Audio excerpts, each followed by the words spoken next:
제가 중학교 2학년 때 경주로 수학여행을 다녀온 적이 있습니다. 여러분 경주 혹시 다녀오셨습니까? 저 경주 가보셨죠?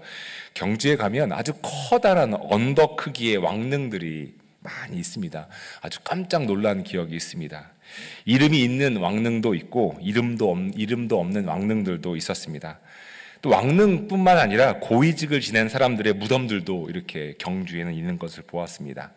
일반인들의 무덤과는 그 크기가 달랐죠. 제 고향 대전에 가까운 곳에 있는 공주라는 곳에 가도 그곳에는 백제의 문영왕릉이 있습니다. 백제 무덤들 중에서 유일하게 도굴이 되지 않고 고스란히 발굴된 왕릉이라고 합니다. 경주에 있는 왕릉이건 공주에 있는 백제 유적으로 남아있던 왕릉이건 왕들의 무덤은 특별하게 아주 크게 짓는 것 같습니다.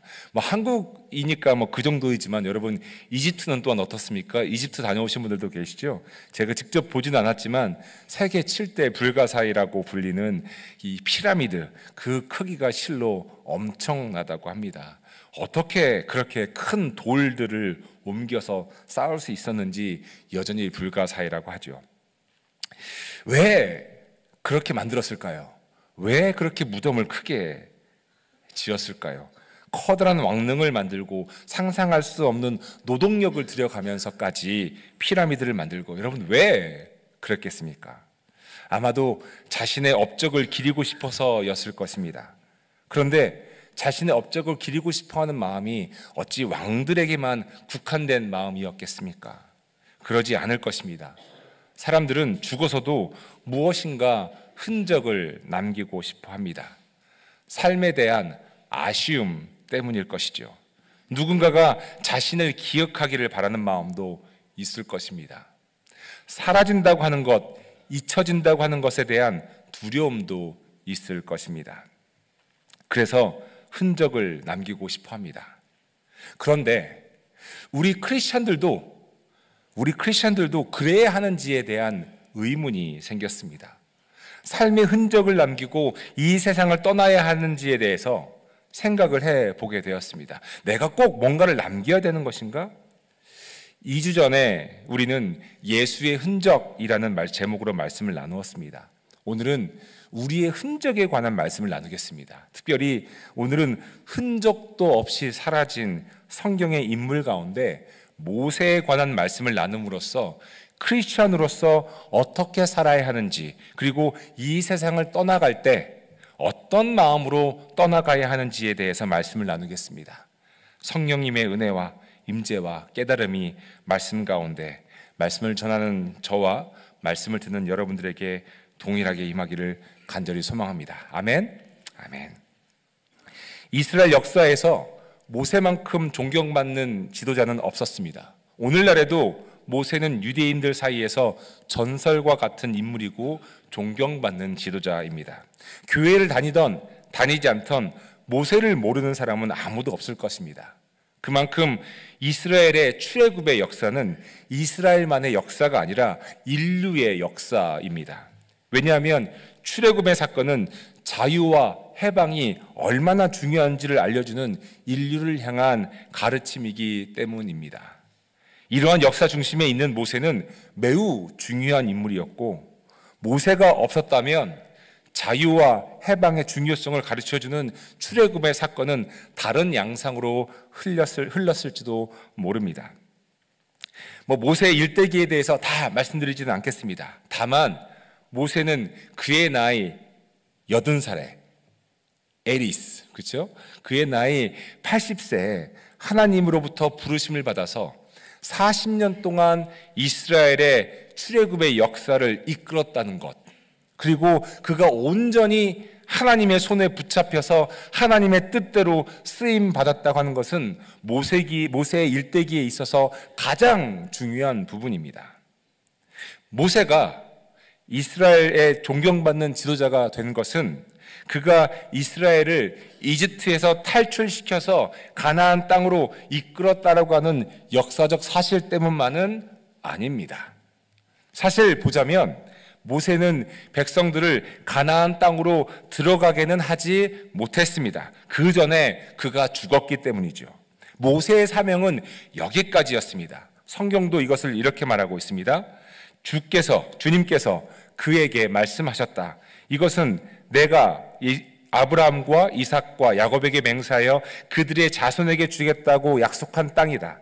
내가 너에게 이 땅을 보여주기는 하지만 네가 그리로 들어가지는 못한다.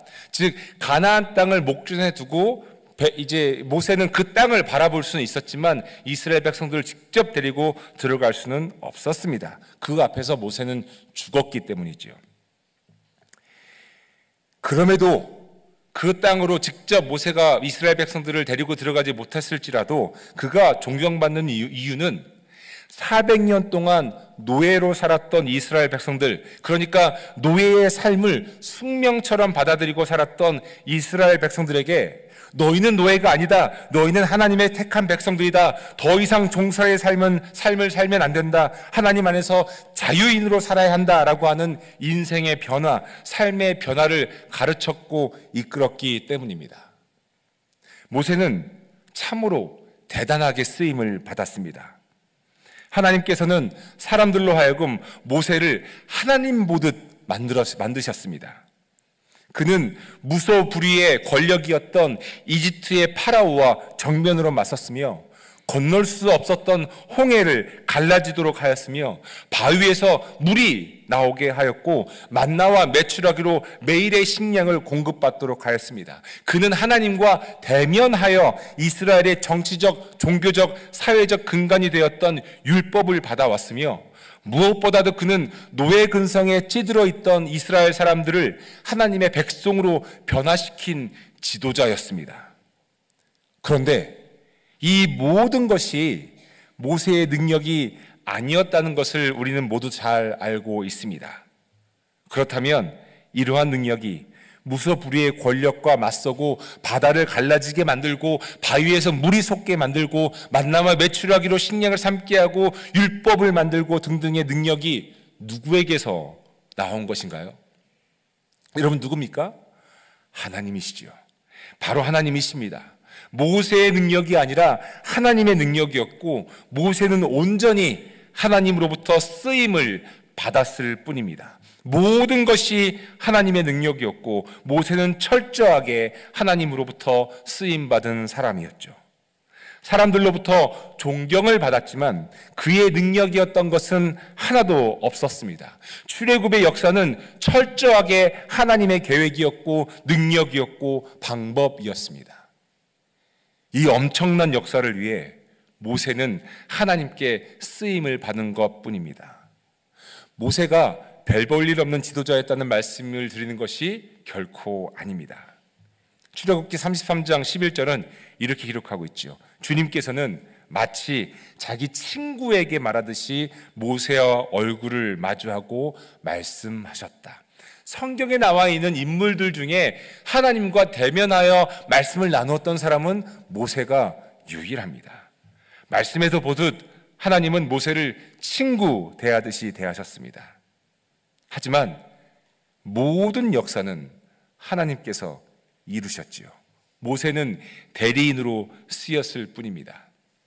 그러니 출애굽의 역사를 통해서 찬양 받으실 분도 출애굽의 역사를 통해서 영광 받으실 분도 오직 누굽니까 여러분? 하나님이시죠. 우리 조금 더 크게 한번 하나님의 이름을 불러볼까요? 누구라고요 여러분? 하나님이시죠. 역사의 주인공은 하나님이시라는 뜻입니다. 사람이 이룬 역사 같아도 사람 스스로가 이룬 역사는 없습니다. 모든 것이 하나님의 계획과 뜻 가운데에서 이루어졌다는 것을 우리는 알아야 합니다. 히스토리가 왜 히스토리입니까?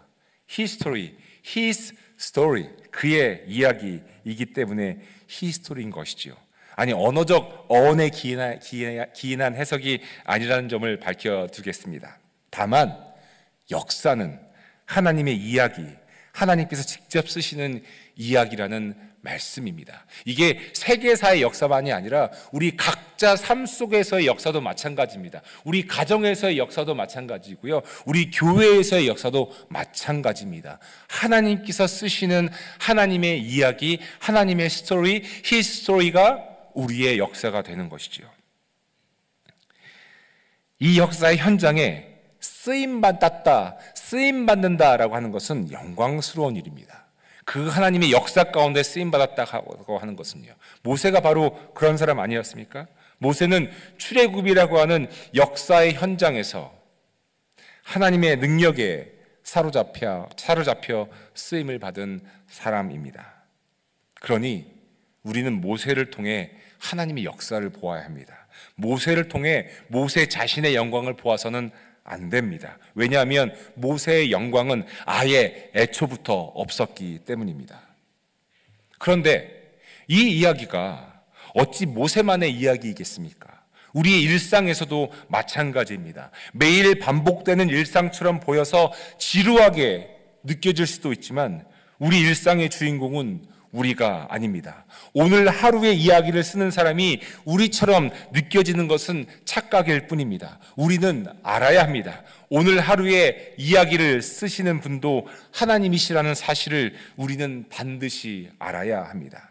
그러니 지루하게 느껴질 수 있는 일상에서도 그 주인공은 우리가 아니라 하나님이십니다. 우리의 삶에서 하나님의 능력과 계획에 우리는 사로잡혀 쓰일 뿐이지요.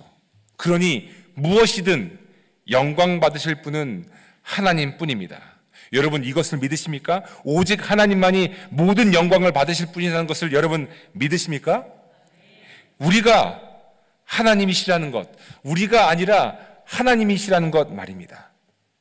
출애굽과 같은 엄청난 역사의 현장을 매일 살아가는 것은 아닐지라도 개인적인 차원에서의 출애굽과 같은 오늘 하루를 이끄시는 분도 역시 하나님이십니다. 우리는 온전히 하나님에 의해 사용될 뿐입니다. 우리가 내일 일을 걱정하지 말고 살아야 하는 이유가 여기에 있습니다. 내일의 주인공 또한 내가 아니라 하나님이시기 때문에 내일 일을 미리 생각할 필요가 없습니다.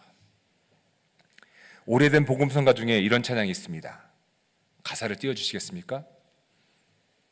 네, 다 아는 찬양이죠. 아침이라서 제가 노래는 부르지 않겠습니다. 내일 일은 난 몰라요. 하루하루 살아요. 무슨 삶에 무슨 그냥 될 대로 되라 이런 얘기가 아니죠. 불행이나 요행함도 내 뜻대로 못해요. 험한 이 길 가고 가도 끝은 없고 고뇌요. 주님 예수 팔레미사 내 손잡아 주소서. 될 대로 되라고 하는 무책임한 삶의 자세가 결코 아닙니다. 내일 일은 난 모른다고 하는 말이 비관적인 삶의 자세도 아니면 하루만이라도 하고 싶은 대로 하고 살자라고 하는 향락주의적 삶의 자세를 말하는 것도 아닙니다. 오늘의 주관자가, 내일의 주관자가, 그리고 모든 것의 주관자가 하나님이시라는 고백입니다. 우리가 어떻게 내일 일을 알 수 있겠습니까? 없습니다. 당장 1분 앞도 우리는 내다보지 못하는 것 아닙니까? 미치 앨본이라고 하는 사람이 쓴 그 책 The Five People We Meet in Heaven, 우리가 하늘에서 만날 5사람이라고 하는 책의 앞부분을 보면 사고로 죽은 에디라는 사람의 죽기 1시간 전 이야기, 죽기 40분 전 이야기, 죽기 30분 전 이야기가 나옵니다. 곧 사고로 죽을 것이라는 것을 알 리 없던 에디는 평상시와 같은 일상의 삶을 삽니다. 아무도 한시 앞을 내다볼 수 없는 것이지요. 그런데 오직 한 분, 누구죠? 하나님만이 아실 뿐이죠.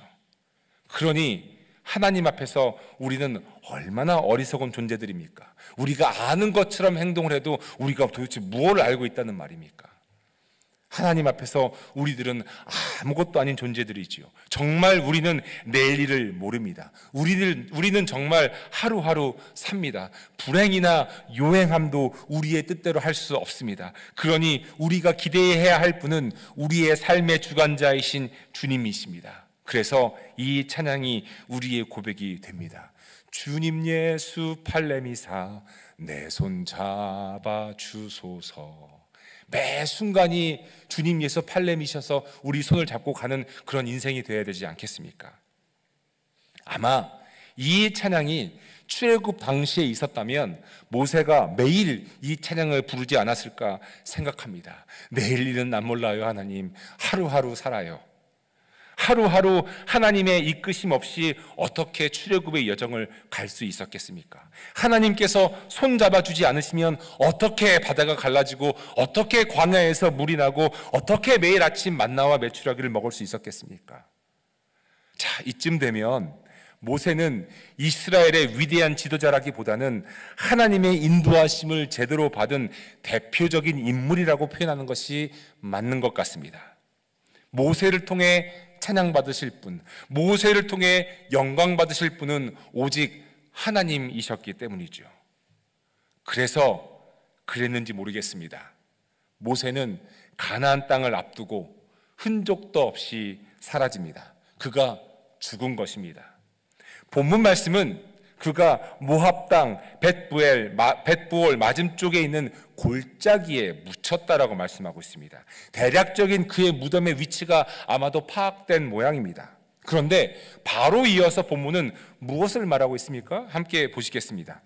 모압 땅 벳부올 맞은쪽에 있는 골짜기에 묻혔는데 함께 읽어볼까요? 시작. 오늘날까지 그 무덤이 어디에 있는지를 아는 사람은 아무도 없다. 아니 어떻게 이럴 수 있단 말입니까? 여러분 이 성경을 읽으면서 이 부분이 여러분 이해가 되셨습니까? 어떻게 모세의 무덤의 위치를 아는 사람이 아무도 없을 수 있다는 말입니까? 이스라엘 백성들이 하나님 보듯 보았던 사람의 무덤이 어디에 있는지 아는 사람이 아무도 없다는 것이 이해가 되질 않습니다. 웬만하면 봉분도 크게 쌓고 비석도 크게 세워서 모세가 여기에 묻혔다는 것을 우리를 애굽에서 이끌어낸 지도자가 여기에 묻혔다는 것을 그래도 알릴 법한데 아니 어떻게 그의 무덤이 어디에 있는지 아는 사람이 아무도 없다라고 성경은 기록할 수 있는 것일까요? 모세는 죽었습니다. 그리고 그의 시신은 어딘가에 묻혔습니다. 하지만 그의 흔적은 남지 않았습니다. 흔적도 없이 사라졌습니다. 그렇게 위대하게 쓰임받았던 모세가 사라졌습니다. 내일은 난 몰라요. 하루하루 살아요. 고백했던 하나님의 인도함을 받았던 모세가 사라졌죠. 묻힌 무덤도 어디에 있는지 아는 사람도 없었습니다. 그의 흔적을 찾을 수 없게 된 것이죠.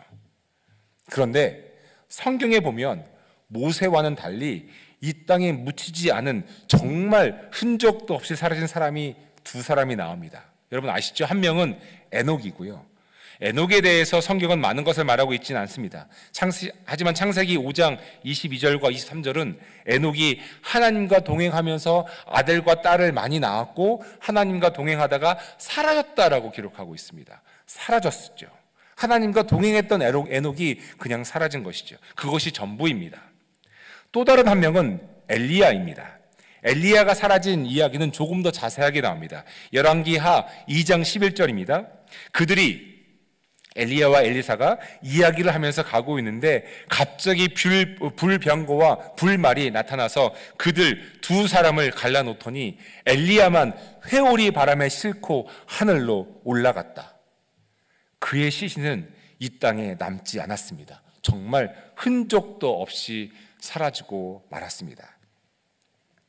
모세와 엘리야를 보자면 정말 대단한 사람들 아닙니까, 여러분? 말씀드렸듯이 모세는 출애굽을 이끌었던 이스라엘의 위대한 지도자였고 엘리야는 갈멜산에서 바알 선지자 450명과 아세라 선지자 400명, 총 850명의 우상 선지자들과 대결했던 사람이었습니다.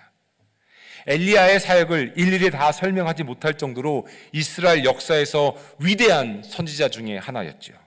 그런데 그렇게 대단했던 하나님의 사람이었던 모세와 엘리야의 흔적이 이 땅에 남아있지 않습니다. 모세는 무덤은 있으나 아무도 그 무덤이 어디에 있는지 알 수 없었고 엘리야는 무덤조차 남기지 못했습니다.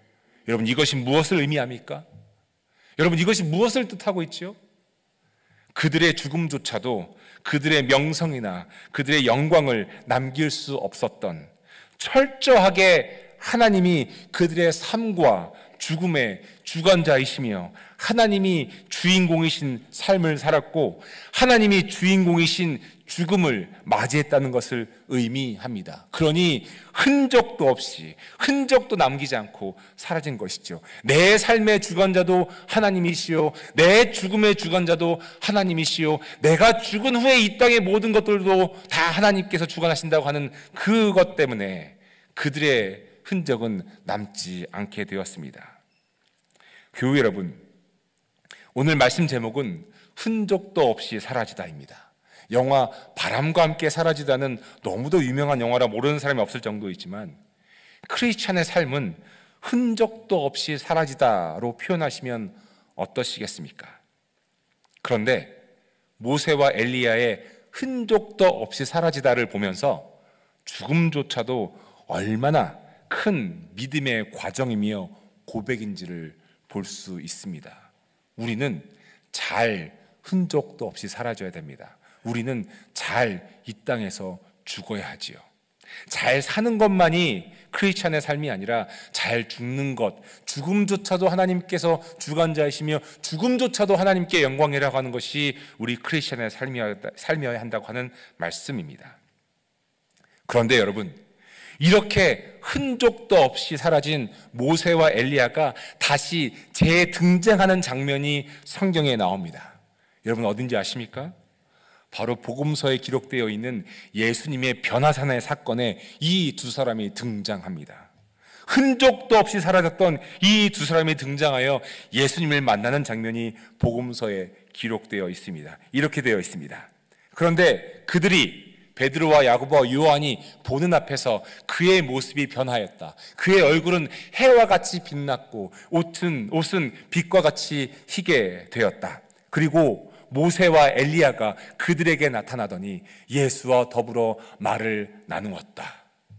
제가 마태복음의 말씀만 인용했지만 이 변화산 사건의 이야기는 마태, 마가, 누가복음 세 공관복음 속에 나오는 이야기입니다. 아니, 흔적도 없이 사라졌던 모세와 엘리야가 이 땅에는 남아있지 않은 그들의 흔적이 예수님과 더불어 말을 나눈 장면, 이 장면은 흔적도 없이 사라졌던 하나님의 사람들이 어떻게 존재하고 있는지를 보여주고 있는 장면입니다. 그 수많은 이스라엘 지도자들 가운데서, 그 위대한 선지자들 가운데서 흔적을 찾을 수 없었던 모세와 흔적도 없이 사라졌던 엘리야가 예수님 앞에 나타납니다. 무슨 뜻입니까?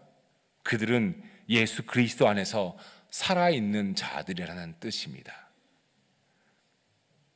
여러분, 우리도 그래야 되지 않겠습니까? 이 땅에서의 흔적이 아니라 예수 그리스도 안에서 살아있는 자들. 이 땅에서의 흔적을 남기지 않았던 이 두 사람이 변화산의 사건에 나타났다고 하는 것은 실로 의미 있는 사건이었습니다.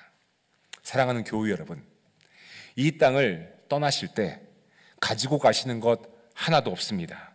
우리가 이룬 재산, 우리가 쌓은 지식, 우리가 얻은 명성, 사람들의 존중, 어느 것 하나 가지고 갈 수 있는 것은 없습니다. 그렇기 때문에 세상 사람들은 더 미련을 두는 것 같습니다. 하지만 우리는 도리어 미련을 두지 않고 흔적을 남기지 않아야 합니다. 우리의 삶도, 우리의 죽음도 오직 하나님의 계획과 하나님의 능력과 하나님의 영광이기 때문입니다. 가지고 계신 재산이 있다면 자녀들에게 남기지 마시기 바랍니다. 여러분들이 남긴 재산의 흔적이 도리어 그들에게 걸림돌이 될 수 있기 때문입니다. 비석에 훌륭하고 화려한 말을 남기지 않으셔도 됩니다. 누구나 죽은 사람들에게는 좋은 말만 하기 때문에 훌륭하고 화려한 말이 사실이 아닐 수도 있기 때문입니다. 다만 내일 일은 남 몰라요. 하루하루 살아요의 마음으로 삶의 주인공이자 주관자가 하나님이시라는 믿음으로 하루하루를 사시면 됩니다. 재산은 흔적도 없이 가난한 사람들을 위해 기증하시면 됩니다. 교회를 통해서 하셔도 좋습니다. 교회가 남기신 재산을 흔적도 없이 하나님의 영광을 위해 사용하면 됩니다. 어디에 이름을 남기려고 하지 않으셔도 됩니다. 어차피 다 소용없습니다. 왜냐하면 여러분들의 이름은 하늘의 생명책에 이미 기록되어 있기 때문입니다. 그것이면 되었지 무엇이 더 필요하겠습니까? 아멘 하셔야 되지 않겠습니까, 여러분? 하늘의 생명책에 기록되어져 있는데 어디에 우리의 이름이 기록되는 것이 무슨 그게 중요하겠습니까? 최근에 돌아가신 어느 교우님에 관한 말씀을 드리는 것을 이해해 주시기 바랍니다. 그분은 하스피스 케어로 들어가기 전 자녀들에게 유언과 같은 이메일을 보내셨습니다. 극심한 고통 중에서도 강력한 진통제로 정신이 몽롱해지기 전에 정확한 자신의 뜻을 자녀들에게 전하셨습니다. 유족의 동의를 받아서 그분이 쓰신 이메일의 내용을 나눕니다. 영어로 쓰신 것을 저의 기억으로 번역하였습니다. 나를 환영해달라. 고별 예배는 드리지 말아달라. 이 세상을 살면서 받은 은혜와 사랑이 너무 크다. 그것으로 족하다. 화창한 날 나의 죄를 빅 메도우스에 가서 뿌려달라. 카운티의 허가가 필요하다면 카운티에 문의해라. 빅 메도우스에 갈 때 도시락을 싸서 가거라. 그리고 가족 소풍처럼 나를 뿌린 후 그곳에서 도시락도 먹고 즐거운 시간을 보내고 오너라. 엄마는 빅 메도우스를 아빠와 함께 갈 때 참 좋았었다. 슬퍼하지 말거라. 내가 받은 사랑이 너무 크고 내가 받은 은혜가 너무 크다. 너희들이 내 자녀가 되어주어서 너무 고맙다. 그리고 사랑한다. 그분의 뜻에 따라 고별 예배를 드리지 않기로 했습니다. 그분은 흔적도 없이 이 세상에서 사라지셨습니다. 그런데 한 가지 분명히 우리가 알고 있는 것은 그분은 변화산에서 예수님과 마주하며 이야기를 나눌 뿐이라는 것입니다. 이 땅에서의 흔적이 뭐가 그리 중요하겠습니까? 하늘나라에서 영원한 생명을 누릴 것인데 말입니다. 그분을 기억하는 고별 예배가 없기에 어찌 보면 오늘 설교가 그분을 기억하는 고별 예배 설교처럼 들릴 수 있겠습니다. 하지만 이 말씀이 어찌 그분과 유가족만을 위한 말씀이겠습니까? 우리 모두를 향한 말씀 아닙니까? 우리 모두가 고별 예배를 드리지 말라는 말씀도 아니고 화장하라는 말씀도 아닙니다. 다만 이 땅에서의 우리의 흔적은 아무 의미 없다는 말씀입니다. 왜냐하면 우리의 이름은 이 땅에 새겨지는 것이 아니라 하늘의 생명책에 새겨지기 때문입니다. 아멘. 이제 말씀을 정리하고자 합니다. 경주에 있는 큰 왕릉도 이집트에 있는 어마어마한 피라미드도 다 소용없습니다. 그저 보고 잠깐 즐길 뿐이죠. 우리의 삶에서 그리고 우리의 죽음에서 영광 받으실 분은 오직 하나님이십니다. 그러니 우리는 흔적도 없이 사라지는 것이 합당합니다. 이 땅에서 흔적도 없이 사라져도 하늘에서 변화산의 사건이 일어날 것이며 우리는 예수님과 마주보고 이야기를 나눌 영광을 맞이할 것이기 때문입니다. 사랑하는 와시던 한인교회 그 교우 여러분, 그리고 방송으로 예배에 참여 계시는 우리 형제 자매 여러분, 우리의 삶의 주인공도 하나님, 우리의 죽음의 주인공도 하나님이십니다. 그러니 우리의 흔적이 아닌 하나님의 흔적만이 남도록 사십시다. 그리고 언젠가 이 세상을 떠날 때 우리의 흔적이 아닌 하나님의 영광의 흔적만이 남도록 우리 한번 결단합시다. 우리의 이름은 이 땅이 아니라 하늘의 생명책에 예수 그리스도의 보혈의 은혜로 기록되었기 때문입니다. 아멘. 이 시간 말씀을 기억하면서 우리 결단하면서 기도했으면 좋겠습니다. 하나님, 나의 삶의 주관자가 하나님이시고 내 죽음의 주관자도 하나님이십니다. 나의 흔적이 남지 않게 하여 주시옵시고 오직 하나님의 영광만이 남게 하여 주시옵소서. 그런 인생 살아갈 수 있도록 인도하여 주시옵소서. 이 시간 함께 결단하면서 우리 통성으로 입술을 열어 기도하겠습니다. 기도합니다.